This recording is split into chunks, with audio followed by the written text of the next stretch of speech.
Queridos irmãos, estamos aqui mais uma vez. Bien-aimés frères et sœurs, nous sommes ici une fois de plus pour un tutoriel de la semaine 3 du troisième volume de la nourriture quotidienne. Le titre du troisième volume, c'est Ma grâce te suffit. Et le titre de cette troisième semaine, c'est Me voici, ô Seigneur, je viens pour faire ta volonté. Je voudrais vous rappeler une fois de plus qu'il s'agit d'un tutoriel et nous allons juste faire mention des points principaux. Peut-être que nous allons sauter certains points correspondant à certains jours, car il y a beaucoup de choses dans cette nourriture quotidienne de cette semaine. Mais nous voulons, dans ce tutoriel, vous montrer tout simplement les points principaux. Donc, je vais commencer par dimanche, le dernier jour. Je vais vous lire le verset d'Hébreux, Hébreux chapitre 10.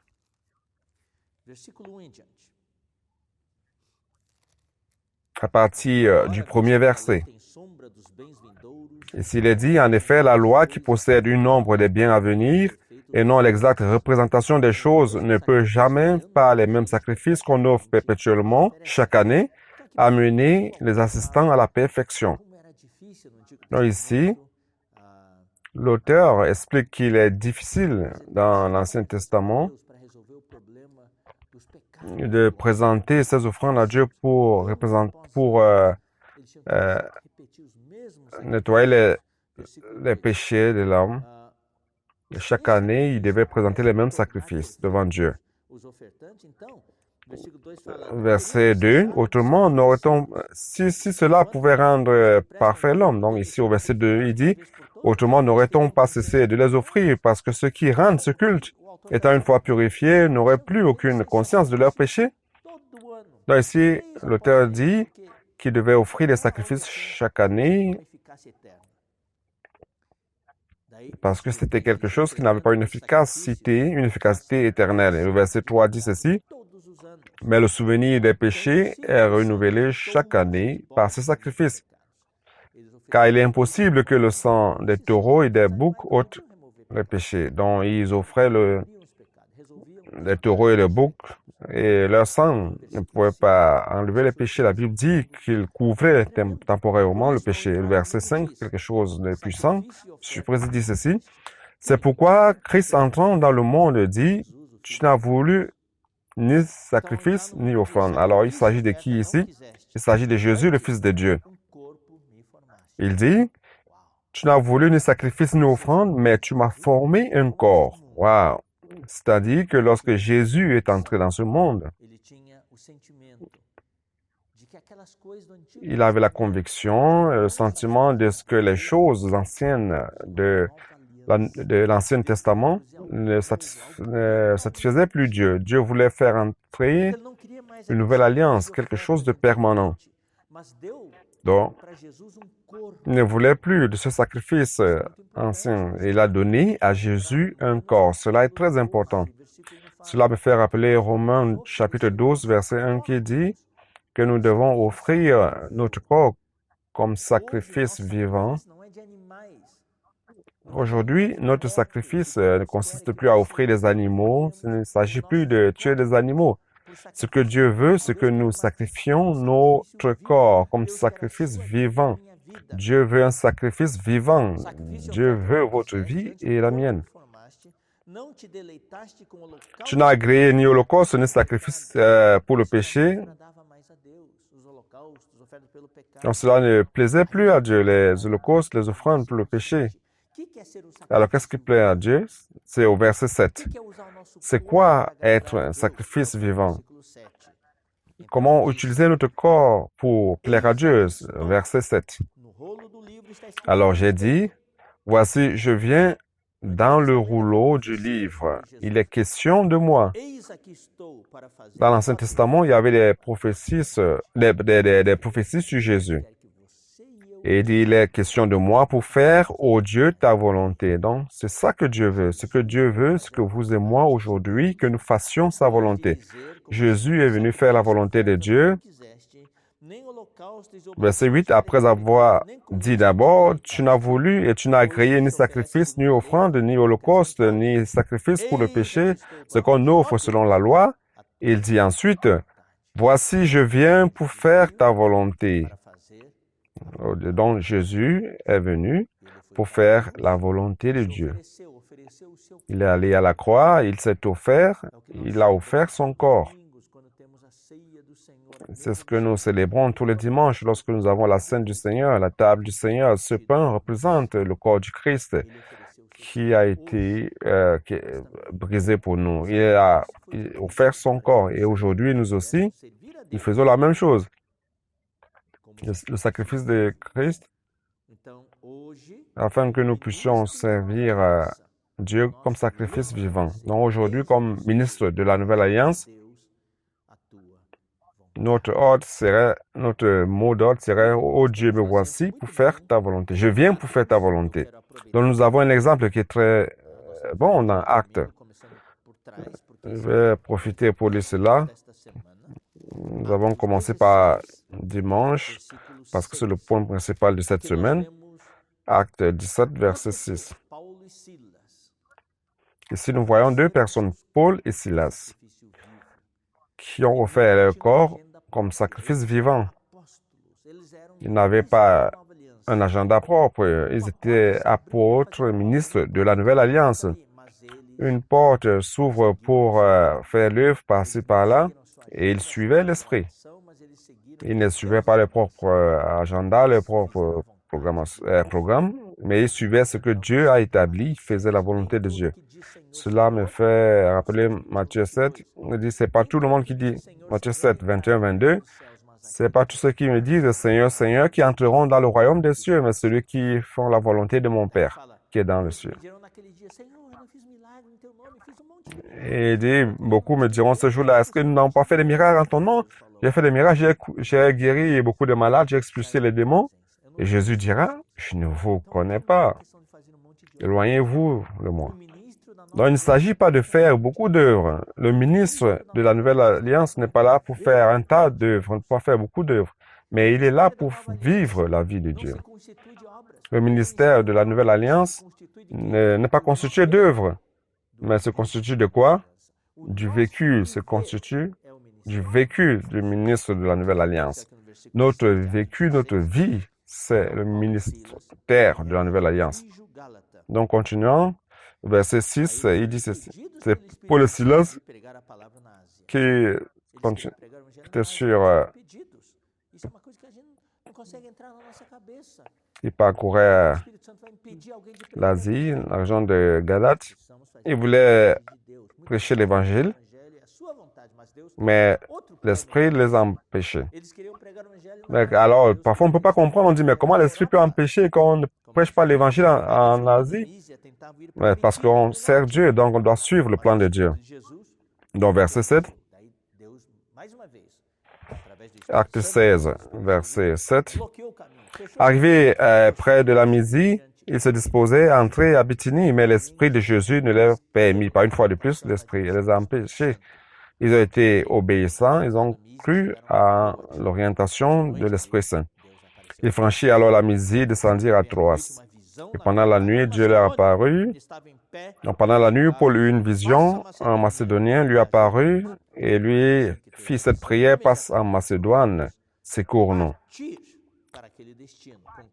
Après cette vision de Paul, nous cherchâmes aussitôt à nous rendre en Macédoine, nous concluant que le Seigneur nous appelait à y annoncer la bonne nouvelle. Donc nous avons ici un exemple vivant de deux ministres de la Nouvelle Alliance, deux apôtres qui suivaient la direction de l'Esprit pour faire la volonté de Dieu. Maintenant, on va à lundi. Le titre de lundi, c'est « J'accomplis totalement ton mystère ».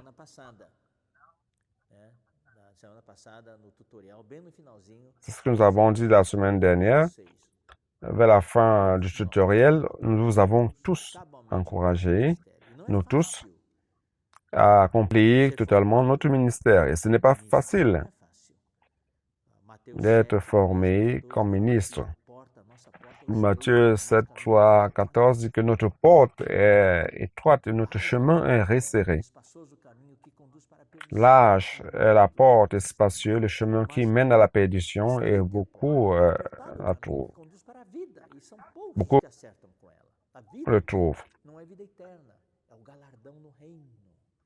Donc, étroite est la porte et c'est le chemin qui mène à la vie éternelle. Donc ici, il s'agit de la récompense. Donc, tous les chrétiens auront le salut éternel, mais il y a peu qui recevront la récompense. C'est notre objectif de Dieu. Non, Romains 12 dit que nous devons apprendre à servir dans le corps du Christ. Comme ministre de la Nouvelle Alliance, lorsque nous accomplissons notre ministère, nous devons nous rendre compte que nous sommes tout simplement un membre du corps du Christ. Nous ne servons pas seuls, mais avec d'autres frères. Je voulais mettre l'accent sur le verset 3 qui dit ceci. Romains 12, 3. Par la grâce qui m'a été donnée, je dis à chacun de vous de n'avoir pas de lui-même une trop haute opinion, mais de revêtir de sentiments modestes selon la mesure de foi que Dieu a départie à chacun. Nous devons nous rappeler que nous ne sommes pas seuls, que nous ne sommes pas au-dessus des autres, mais nous sommes tout simplement un membre du corps du Christ et nous devons apprendre à servir en coordination avec les frères et ne pas avoir une haute estime de nous-mêmes. Mais je voudrais aussi vous rappeler que parfois le problème c'est le contraire. Parfois nous pensons de nous bien en deçà de ce qui convient. En deçà de ce qui convient. Nous allons voir d'ailleurs un bon exemple dans la nourriture quotidienne que je ne veux pas mentionner aujourd'hui. La vache laitière, il y a des vaches qui peuvent produire beaucoup de lait et malheureusement n'en produisent que peu. Donc nous ne devons pas penser à nous en deçà de ce qui convient. Nous devons accomplir pleinement notre ministère, savant que notre capacité ne vient pas. Notre capacité vient de Dieu et non de nous-mêmes. C'est Dieu qui vous donne la capacité. Et durant ce temps actuel, Dieu a beaucoup de nécessités et il veut former des milliers. Nous devons nous lever. Nous avons déjà été oints par Dieu, la Bible le dit. Il nous a habilités, il nous a rendus capables. Et aujourd'hui, on n'a pas 80 ans comme Moïse. Moïse a eu besoin de 80 ans pour être préparé, mais nous n'avons pas 80 ans à être préparés.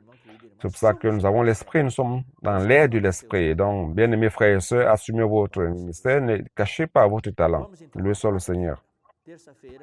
Allons donc à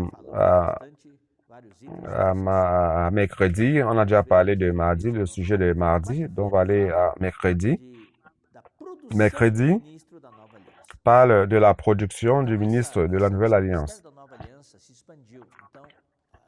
Donc, ce ministère de la Nouvelle Alliance s'est répandu. Dans le nourriture quotidienne, on va donner beaucoup de détails. Il y a beaucoup de détails dans le nourriture quotidienne. Jésus a commencé, le ministère a commencé avec Jésus, il a appelé après les 12 apôtres, il y a tous les versets. Et dès le départ, il a déjà établi un modèle, c'est-à-dire ne pas servir seul. Il a déjà choisi 12, les gens 3 ans et demi. Il les a préparés, il les a rendus capables, il les a habilités, préparés. Il était leur mentor. Et après sa mort et résurrection, il a passé la commission aux 12 pour amener cet évangile à tous les coins de la terre, commençant par Jérusalem, Judée, Samarie et tous les coins de la terre. Alors, qu'est-ce qui s'est passé? Nous voyons bien au début de Actes, ils ne sont pas sortis de Jérusalem. Ils ont prêché l'évangile uniquement aux Juifs. Alors, qu'est-ce que Jésus a fait? Il a dû susciter Paul et ses compagnons. Donc, bien-aimé, Dieu vous a choisi, mais si vous n'accomplissez pas la fonction que Dieu vous a donnée, la mission, il va choisir autre personne. Alors, ne perdez pas ce privilège, ne perdez pas cette bénédiction. Nous devons accomplir notre ministère. Alors, Dieu a suscité Paul. Et si vous voyez Paul, wow, Paul avait un tas de compagnons, Barnabas, Silas, Tite, Aquilas, Priscille, tous ces frères qui ont été évoqués dans le Nouveau Testament, ils sont nombreux, Philémon, Onésime, Épaphras, Tite, tout cela, ils étaient des compagnons de Paul comme ministre de la Nouvelle Alliance. Et ils suivaient Paul. Il était lié à Paul pour les a perfectionnés, Paul a pris soin d'eux. Et la question que l'Esprit Saint vous pose aujourd'hui, c'est que qui est rattaché à vous? Est-ce que vous servez seul ou alors vous avez un groupe de frères qui servent avec vous? Qui est-ce qui est préparé par vous aujourd'hui? Est-ce que vous êtes en train de préparer quelqu'un pour faire ce que vous faites ou faire mieux que vous? Si ce n'est pas le cas, vous devez perfectionner quelqu'un. C'est la question que l'Esprit Saint nous pose aujourd'hui. Paul et ses compagnons, nous avons aussi Pierre et ses compagnons, Jean aussi. Ils n'étaient pas seuls. Ils ont connu un confinement aussi, mais il a connu un confinement, mais pas comme nous aujourd'hui. Mais il a été confiné sur l'île de Patmos. Et durant les siècles, Dieu a suscité des ministres dans l'histoire de l'Église. On a eu les gens comme Luther, Wesley, Calvin, Josh Wheeler, Whitefield, les frères de Moravie, Darby, Johnson Darby, et les plus récents, Billy Graham. Dieu a utilisé durant notre ère aussi dans la vie d'église, Watchman Nee, Don Yolan, Witness Lee.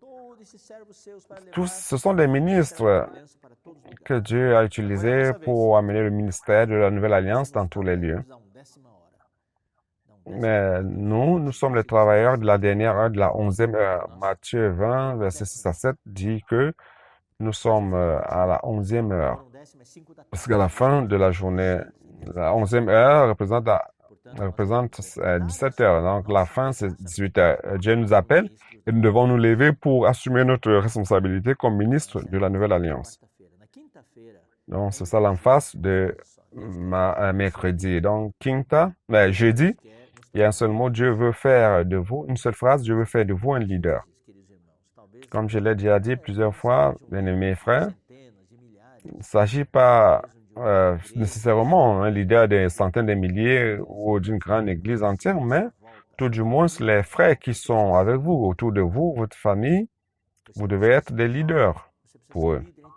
Si vous êtes jeune, vous devez être un leader parmi les jeunes qui sont autour de vous, parmi vos collègues, les camarades d'université, de travail, collègues de travail aussi.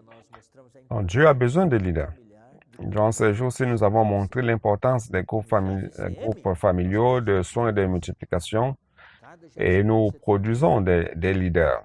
Dans chaque groupe familial doit avoir un leader, et ce leader doit produire un autre leader pour qu'après 6 mois, au maximum, ce groupe puisse se multiplier en 2 groupes familiaux avec leurs leaders respectifs, et ils vont produire 2 autres leaders, et ainsi de suite, et l'Église va se multiplier. Loué soit le Seigneur. Dans 2 Corinthiens 3, c'est dit que Dieu nous a appelés, Ephésiens 4, 2, nous avons déjà lu, il dit que Dieu veut nous perfectionner pour l'œuvre du ministère, pour l'édification du corps du Christ. C'est pour cela qu'il a donné à l'Église les apôtres, les prophètes, évangélistes et maîtres. Vendredi et samedi, nous parlons des dons, ministères, opérations. C'est quelque chose de puissant, c'est la progression. Tous ceux qui ont été sauvés ont reçu des dons. Dans le chapitre 12, versets 4 à 7, 1 Corinthiens, tous ont reçu un don, et ces dons doivent être développés. Et lorsque ces dons sont développés et entrent en pleine fonction, la Bible appelle cela ministère. Donc, si c'est quelque chose d'individuel, c'est un service. Mais si ce service s'applique à servir le peuple de Dieu collectivement, alors ça s'appelle ministère. Lorsque c'est individuel, c'est un service. Mais lorsque ce service est à la disposition pour servir le peuple de Dieu, ça s'appelle un ministère. Donc, il est important de savoir cela. Et ce ministère, lorsqu'il est appliqué à l'Église, lorsqu'on exerce le ministère dans l'Église, qu'est-ce qui se passe? Dieu commence à avoir son opération. Donc, cette progression est importante. Les dons, c'est au début, et nous délectons de Dieu comme grâce, et notre don devient un ministère. C'est-à-dire que nous l'exerçons dans l'Église pour servir les frères. Et lorsque ce ministère est exercé dans l'Esprit, est exercé dans l'Église, Dieu a son opération. Cette progression est importante. Don au ministère, du ministère opérations. C'est l'objectif que nous devons avoir comme ministre de la Nouvelle Alliance, passant par ces 3 étapes. Dans la nourriture quotidienne, vous pouvez lire tous les détails. Donc maintenant, nous voulons mettre l'accent sur le samedi et dimanche, le vendredi et samedi, et principalement le samedi, le verset 1, 2, 3 parle des idoles muets. Nous étions mieux avant, mais maintenant nous invoquons le nom du Seigneur. Personne ne peut dire Seigneur Jésus sinon par l'Esprit Saint. Pourquoi ce verset qui parle d'invoquer le nom du Seigneur est avant le verset qui parle des dons, ministères et opérations? Parce que invoquer le nom du Seigneur dénote notre dépendance de Dieu. Dans Genèse, mais au début de Genèse, l'homme a commencé à invoquer le nom du Seigneur. Genèse chapitre 4. Lorsque Enoch est né, l'homme a commencé à invoquer le nom du Seigneur. Enoch veut dire fragile, faible. Lorsque Adam était encore vivant à cette époque, il a vu son petit-fils qui est né. Les hommes de la lignée de Dieu se sont rendus compte que dans ce monde hostile de cette époque-là, ils étaient fragiles et mortels. Tout comme nous aujourd'hui, dans cette pandémie, dans cet isolement, cette distanciation sociale. Donc, nous avons perdu beaucoup de frères. Nous voyons que l'homme est fragile. Un petit virus cause un si grand problème. Alors, ils ont invoqué le nom du Seigneur, tout comme tout un petit enfant, lorsqu'il se sent en danger, le premier mot qui vient, c'est « Papa, maman ». Donc, invoquer montre notre dépendance. Nous invoquons le nom du Seigneur car nous dépendons du Seigneur. Alors, comment cela s'imbrique dans ce contexte? Pour servir Dieu comme ministre de la Nouvelle Alliance, pour exercer notre don, pour que cela se transforme en ministère et de ministère aux opérations, nous nous rendons compte que nous ne sommes pas capables. Je n'y parviens pas. J'ai besoin du Seigneur. C'est pour cela que j'invoque le nom du Seigneur. Je dois invoquer le nom du Seigneur pour exercer mon don. J'invoque le nom du Seigneur. J'ai besoin du Seigneur pour développer mon don et ministère. J'ai besoin du Seigneur. C'est pour cela que j'invoque le nom du Seigneur afin que le ministère se tourne en opération. Dans toute ma vie du ministre de la Nouvelle Alliance, je dois démontrer au Seigneur que j'ai besoin de lui. Ma suffisance vient de Dieu. J'invoque le nom du Seigneur car j'ai besoin de lui. Je dépends de lui. Ma suffisance vient de Dieu. C'est pour cela que ce problème d'invoquer le nom du Seigneur est tellement important. Le soit le Seigneur, que ce soit le ministre de la Nouvelle Alliance, que nous soyons les ministres de la Nouvelle Alliance qui invoquent le nom du Seigneur. Alors, c'est la fin du tutoriel d'aujourd'hui. La semaine prochaine, nous aurons le dernier tutoriel de la semaine 3 et à la prochaine opportunité.